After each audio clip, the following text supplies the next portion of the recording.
Ooh, I am live. Hey, everybody.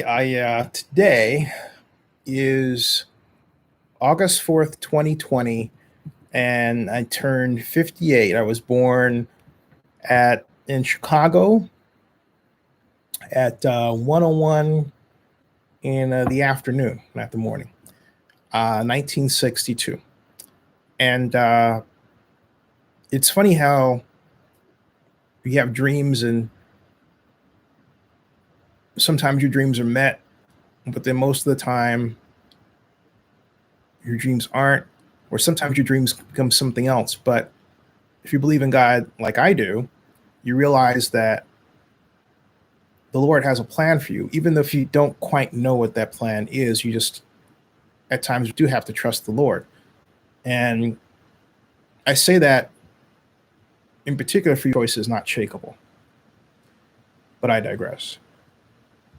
I am, to be candid, pleased as punch to have made it this far in life. And by that, I mean just being alive, because one of my best friends, Lars Frickman, as many of you who regularly follow my social media output know, died in his sleep 2 years ago.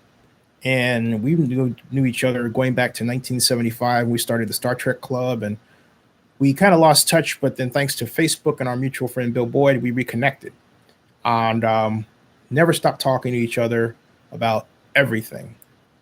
And what happens, for those of you who are younger, and I think the blessing of what I do is that a lot of people who follow my channel and work are basically half my age. And it's funny because, I mean, funny in a strange way, because I didn't, choose to be in this area, right? I didn't say, oh, I'm going to do this because younger people are there or anything.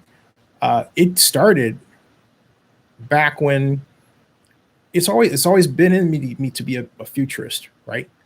And to be interested in the next thing. And I've been that way since I was little, when I was building cities of the future in first the backyard and then the basement with Hot Wheels cars and everything and tracks. Okay. And then being interested in Star Trek, and then the Quester tapes by Gene Roddenberry, which is kind of annoying little pilot. But and then of course there was Earth 2. And Earth 2 is is a movie about a space station that was between the moon and the Earth. And then, of course, there was the L5 Society. L5 is this Lagrangian point between the Earth and the moon, where a colony would be built for a number of people to live in, based on a kind of a cylinder model where it would turn in space. And the cylinder, it turns, produces artificial gravity. You're here. So basically, theoretically, the idea is you don't know, your body doesn't know that it's not on Earth, right? That's the idea, of course. And of course, if anything happens to stop, you get a problem. But I digress. So I've always been a futurist, and our society's developed this tech approach where it went from the first tech, and of course, part of that was a space program, which I watched since I was a little boy and a kid. And then we took it from the Wii rather, where we were talking about space exploration, the moon. We were all watching it collectively because we only had, 3 channels in television, to the Me. And the tech became healthcare and wellness and medicine. It is all about living longer. But it was also about being better informed and communicating faster. And when digital technology improved in its operation, we got computers that became smaller, and then smaller still, right? Like this one. We got to a point where we put studios in our pocket. And so I started in 2006, really 2005. Before that, I developed Oakland's first blog using Blogger, which is a platform that was created by Pyra Labs. And then they bought that from Google, And then to make a long story short, I discovered YouTube. YouTube was using kind of a bad flash technology. Oh, it was awful. Okay. It's just absolutely awful. And it was really bad. And Blip TV was a standard. Blip TV was using H.264 codec. And I was invited to VloggerCon to check it out, and I got hooked, and that changed my life. And that's really how I got involved in this, between Blogger and creating Oakland Focus, which is Oakland's first blog, then getting on YouTube and then creating so many videos about primarily politics, and then President Obama and John Edwards and what he was doing or not treating his wife properly and so on. And then being invited by the Democratic National Committee to be one of the first 128 bloggers to ever cover in YouTube Democratic debates in 2007, right? And then being on CNN National not once but 3 times during that period, all that. And so that's what laid the groundwork for today. And I always talked about racism. And the weirdest thing about this year is all the stuff I've talked about because of the horrible murder of George Floyd, which the Daily Mail basically brought to our eyes again, and I couldn't watch. I don't care how detailed it was. I mean, look, he was treated horribly from soup to nuts, period, okay? All the stuff I've talked about in video over since I got on YouTube, now people are starting to see and talk about in terms of institutional racism. And it's both, it's sad. You know, it's sad that we've had all this stuff happen and people have had blinders on that I think would not have been there were it not for our system. Our system pits one another against each other, as opposed to a system that includes and asks us to look out for each other, right? So if we can get through this, we need to build a system that's truly cognizant of the need that we're all in this together. I mean, even with the stuff with masks and everything, let me tell you something. Last year we had 36,900 traffic fatalities. So you get in your car and you wear a seatbelt. Why? Well, yeah, because the law says you need to wear one, but why? Because they're trying to get you to save your life. Similarly, with masks, the whole purpose is for you to be more likely that you will save not just your life, but other people. It's bigger. And yet with that, because the dude in the White House decided to politicize it, there are people who just didn't say, well, you know, I'm not going to pay attention to him. Instead, they did. It's not a matter of freedom. I think people forget this. Freedom simply means that you can do something, but it doesn't mean you should. Okay. So that's what this should be all about. It's about, hey, look, I know I can be a blankety blank, but I need to help somebody else, so I'm not going to be one, right? So, but in terms of my life, I could not have made it this far without my mom. And, you know, someone says I'm a mama's boy. Yeah, I am.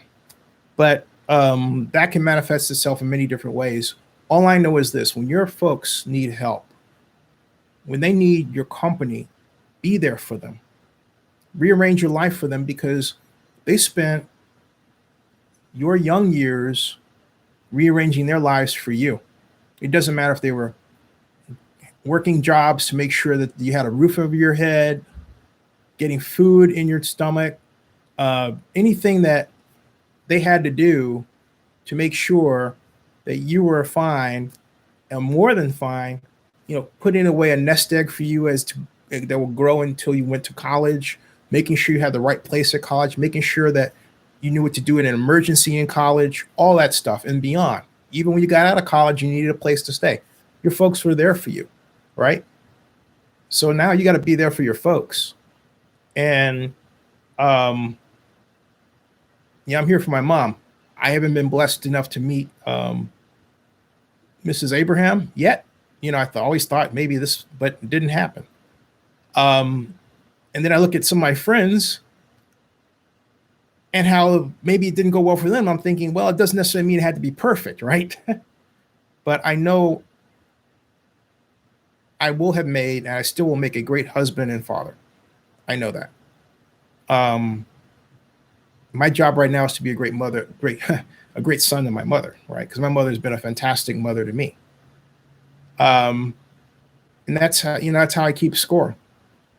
I started Zennie62Media because I was already doing what I now do, but it was getting to the point now where I needed to raise money to expand from what I do to what we do, right? And that's what this is all about. It's about expanding from the me to the we and creating an investment vehicle. This is something I've tried to do for some years. I think 6 years ago, 5 years ago, a friend of mine introduced me to these two attorneys out of Florida at the Battery in San Francisco, and they said, we're going to put $22,000 in legal work into your company and help you get started, right? And they got back to Florida, never or calls, acted like they didn't know me, and finally said, we're not going to do anything for you. They wrote that in an email and did not explain why. But I'm thinking, you got my pitch deck, right? So I thought, you know what, I'm going to show them. And the showing them wasn't direct. It was this: successfully going on your path unimpeded. What they were going to spend, they said $22,000 to do for me. Guess what? I only had to spend $258.14 to do. The state of Delaware approved Zennie62Media December 30th of 2019. We got our certificate of good standing in July 19th of this year, June of 19th of this year, excuse me. And we have slots for 11 paid vloggers. We have happy clients, and we're direct about who we represent in terms of telling their story online and why. We don't hide. And media innovation is a constant focus of this company.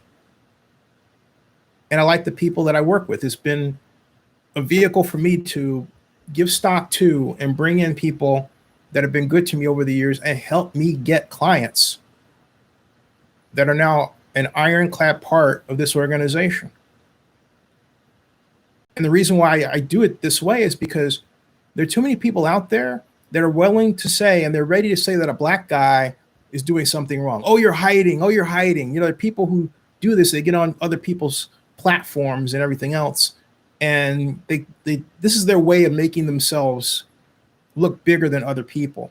Oh, but God forbid that you were to do that to them, and why bother, right? Frankly speaking, I got better things to do. And they call themselves whatever they call themselves, and they're angry, and they write long emails to me and everything else about nothing. I have no idea who these folks are. Okay, let me explain something to you. What's important about media is building platforms. If you don't understand the media's tech, you're not going to succeed in this. All right? This is a hard business. It is a tech business. It's not what it was in the 20th century, when you were working for some editor or something like that. No, you have to create your own platforms, because those of you who put content on other platforms like Facebook or Twitter, you're giving them money. It's hilarious. I will go to an NFL event, and the people that are there, they spend more of their time writing whole paragraphs on Twitter that should be on the platforms of the people that they work for. You won't find me doing that.